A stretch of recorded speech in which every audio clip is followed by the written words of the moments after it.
Hai guys, Shalom anak-anak muda yang luar biasa. Engkau hebat, engkau dahsyat, dan kejadianmu ajaib, kata Tuhan. Oke, berjumpa kembali bersama dengan Kak Adrian di sini, dan kita berjumpa dalam kata hari ini. Dan hari ini Kak Adrian akan berbicara satu topik yang berbeda, yang gak lazim, yang gak wajar, mungkin yang agak aneh sedikit. Dan kata hari ini adalah putus urat malu. Ya, putus urat malu. Adik-adik, selama kamu masih berpikir bahwa aduh ini hal ini gak gaul deh, aduh ini cupu banget deh, aduh hal ini kayaknya kampungan banget deh, aduh kamu gak ikut tren deh, aduh aduh pokoknya gak level banget deh. Selama itu masih ada dalam hidup kamu, percaya deh sama Kak Adrian, Tuhan belum bisa membawa engkau ke level di mana segala berkat rohani yang ada di sorga dilimpahkan kepadamu seperti yang Efesus 1 pasalnya yang ketiga katakan. Ya, karena kenapa? Sebelum Tuhan membawa engkau masuk ke dalam level tersebut, level di mana segala berkat rohani itu terjadi dalam hidupmu, maka terlebih dahulu Tuhan harus deal with your life. Ya, cara Tuhan deal with your life adalah Tuhan akan memotong urat malu, segala sesuatu yang membuat engkau gengsi, yang membuat engkau gak level, yang membuat engkau merasa nyaman, yang membuat engkau merasa aduh ini kayaknya bukan gue banget deh. Oke, Tuhan akan memotong semua urat-urat tersebut di dalam hidupmu, karena semua urat tersebut akan menghalangi pekerjaan Tuhan dalam hidupmu. Karena kenapa saudara? Pada waktu Tuhan hendak memakai hidupmu, maka Tuhan akan membawa engkau ke tempat-tempat atau bertemu dengan orang-orang yang selama ini tidak pernah kau pikir. Ya, Kak Adrian dulu adalah tipikal orang yang sangat depending dengan orang banyak. Kak Adrian waktu dulu ya, waktu masih SMP, masih SMA, Kak Adrian tipikal orang yang gak bisa kalau nggak punya teman. Jadi Kak Adrian melakukan segala hal supaya bisa punya teman, supaya bisa diterima oleh orang-orang, supaya bisa diakui sebagai sahabat terbaik. Jadi Kak Adrian lakuin apa aja, termasuk Kak Adrian menjadi munafik dengan diri Kak Adrian sendiri. Contohnya Kak Adrian mungkin gak suka lakuin sesuatu, tapi supaya bisa diterima di komunitas tersebut, Kak Adrian lakukan hal tersebut. Misalkan Kak Adrian sebenarnya gak benci orang ini, tapi karena di komunitas ini mereka semua gak suka orang itu, Kak Adrian ikut-ikutan gak suka dengan orang itu. Supaya apa? Kak Adrian bisa diterima di level persahabatan dan punya banyak teman. Masih ada urat-urat malu, urat-urat gengsi yang ada dalam hidup Kak Adrian pada waktu itu. Sehingga Kak Adrian sangat bergantung sama orang banyak, sangat bergantung dengan penilaian orang-orang. Kalau orang-orang berkata begini, Kak Adrian langsung stres, aduh gimana ya, saya harus berubah nih, kalau enggak, saya nggak bisa diterima. Jadi ada penolakan yang besar dalam hidup Kak Adrian terhadap diri Kak Adrian sendiri. Apa yang orang lain bilang, Kak Adrian lebih bisa terima. Gitu. Jadi tanpa Kak Adrian sadar, ada dinding keakuan, dinding keegoisan yang timbul dalam hidupnya Kak Adrian, yang membuat Kak Adrian ingin diterima oleh orang-orang lain. Tapi suatu Kak Adrian kenal Kristus, Yesus ingin mengubah hidup Kak Adrian menjadi pribadi yang betul-betul berbeda. Perhatikan baik-baik anak-anak muda. Yesus menerima kamu apa adanya. Apapun kondisi kamu dalam hidup kamu sekarang, kamu hancur, kamu kotor, kamu hina, kamu terbuang, kamu di level yang paling bawah sekalipun, Yesus terima kamu. Yes, benar. Yesus terima kamu. Cuman ingat satu hal. Walaupun Yesus menerima kamu, tapi Yesus tidak berhenti hanya dengan menerima. Yesus ingin mengubah hidupmu menjadi kudus dan tidak bercacat. Mari kita baca satu ayat firman Tuhan di Efesus 1 ayatnya yang ke-4 ya. Kita buka Efesus 1 ayatnya yang ke-4. Sebab di dalam Dia Allah telah memilih kita sebelum dunia dijadikan supaya apa? Supaya kita kudus dan tak bercacat di hadapannya. Kak Adrian ulang sekali lagi ya. Sebab di dalam Dia Allah memilih kita sebelum dunia dijadikan. Allah memilih kamu. Allah memilih engkau. Allah memilih dirimu sebelum dunia dijadikan. Gak peduli kamu hancur, kamu kotor, kamu hina, kamu gak punya teman, kamu gak layak, kamu seorang pembunuh, kamu seorang pencuri, kamu seorang durhaka, kamu seorang yang kotor sekalipun, Tuhan sudah memilih kamu. Tapi bukan berarti kamu bisa tinggal dalam kehidupan kamu seperti itu. Karena Efesus 1 ayat keempat itu gak selesai. Efesus 1 ayat keempat bilang, sebab di dalam Dia, di dalam Kristus, Allah memilih engkau, Allah memilih saya. Supaya apa? Supaya kita kudus dan tidak bercacat di hadapan Allah.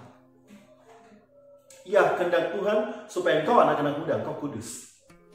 Supaya engkau pemuda, engkau kudus. Supaya dalam pikiranmu gak ada lagi pikiran-pikiran yang aneh-aneh, gak ada pikiran-pikiran yang jorok, gak ada pikiran-pikiran yang kotor tentang hal apapun.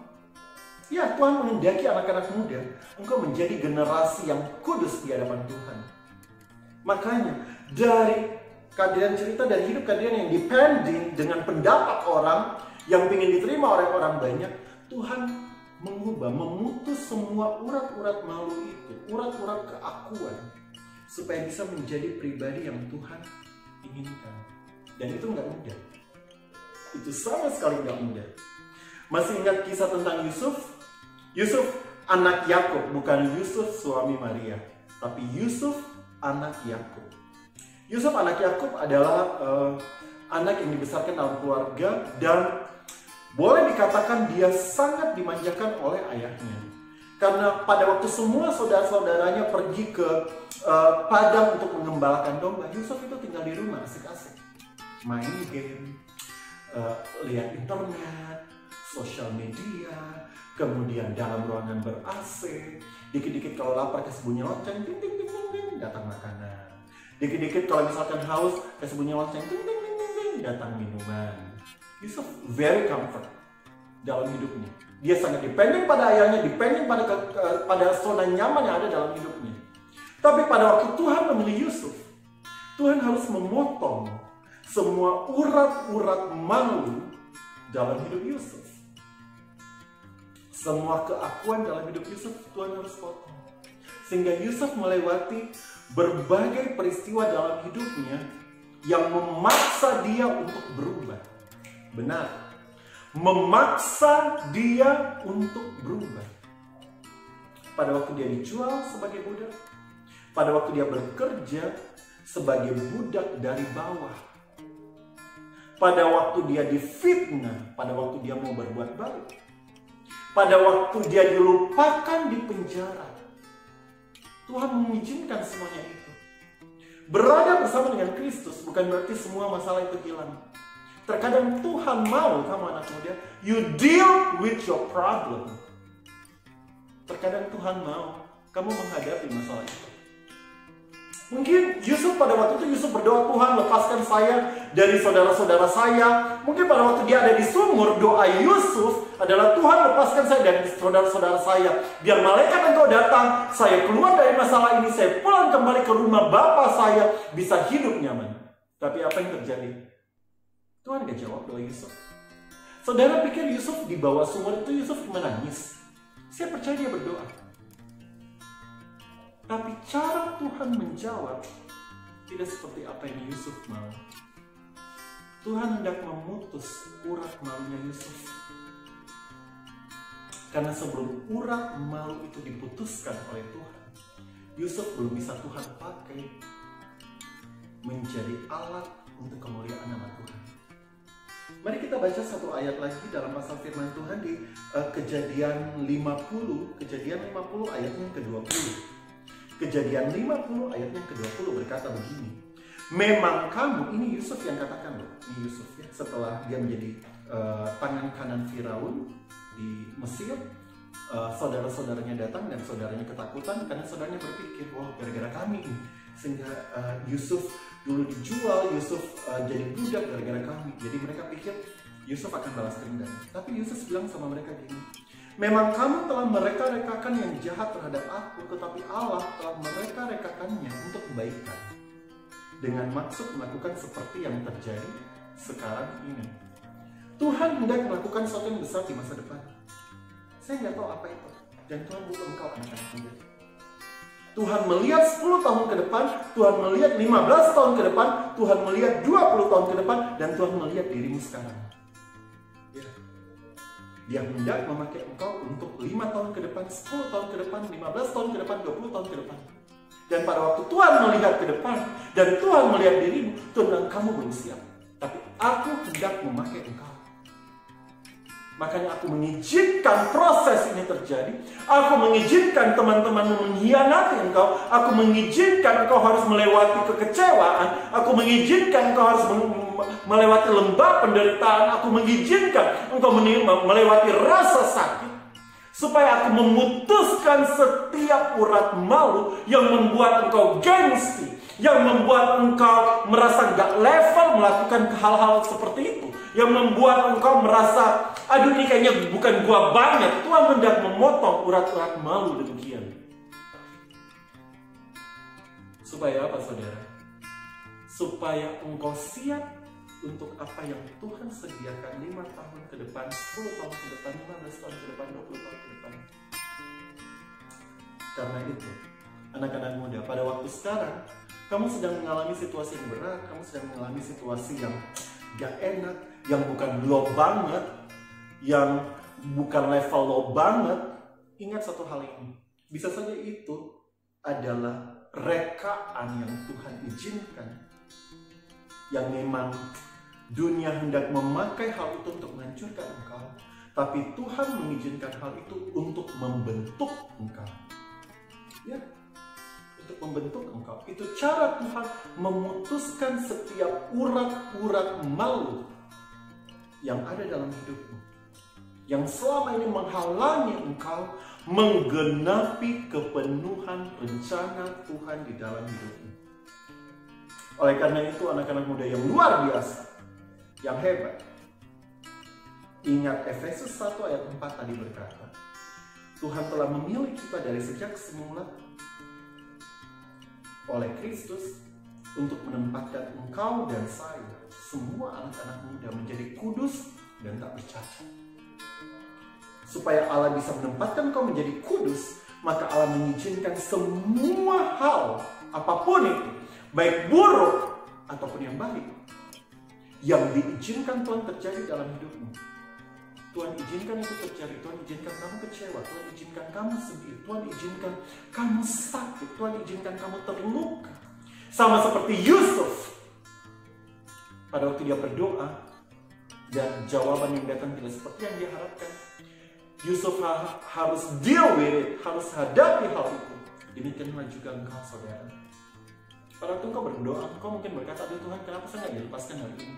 Terkadang kita harus menghadapi setiap proses ini, menghadapi rasa sakit, menghadapi kekecewaan, menghadapi pengkhianatan, menghadapi rasa penolakan, agar urat malu itu putus. Karena Yusuf belum pernah kerja sebagai budak, belum pernah. Dia seorang anak bangsawan yang selalu punya kelas VIP dalam hidupnya. Tapi sebelum Tuhan memakai dia 20 tahun ke depan, Tuhan ingin memutuskan urat malu itu. Dia mungkin dulu nggak pernah kerja kasar karena gengsi, bukan gua banget. Dia mungkin dulu nggak pernah merendahkan diri di hadapan orang lain, karena mungkin dia bilang, aduh, bukan gua banget nih. Ayahku kaya raya, ngapain saya tunduk sama semua orang? Tapi hal itulah yang Tuhan hendak putuskan. Sampai Tuhan memutuskan urat malu dalam hidupmu, maka engkau belum bisa melihat segala berkat rohani yang ada di dalam surga yang menjadi bagian hidupmu. Jadi hari ini Kak Dian ingin berdoa kepada semua anak-anak muda yang luar biasa. Mari kita menjadi pribadi-pribadi yang tidak takut, tidak kecewa, tidak tawar hati, tidak menyalahkan Tuhan saat Tuhan memakai teman-temanmu, saat Tuhan memakai keadaanmu, saat Tuhan memakai lingkunganmu, menghancurkan kedaginganmu, menghancurkan dependingmu, menghancurkan keakuanmu, dan memutuskan setiap urat malu yang menghalangi engkau untuk full capacity for kingdom of God.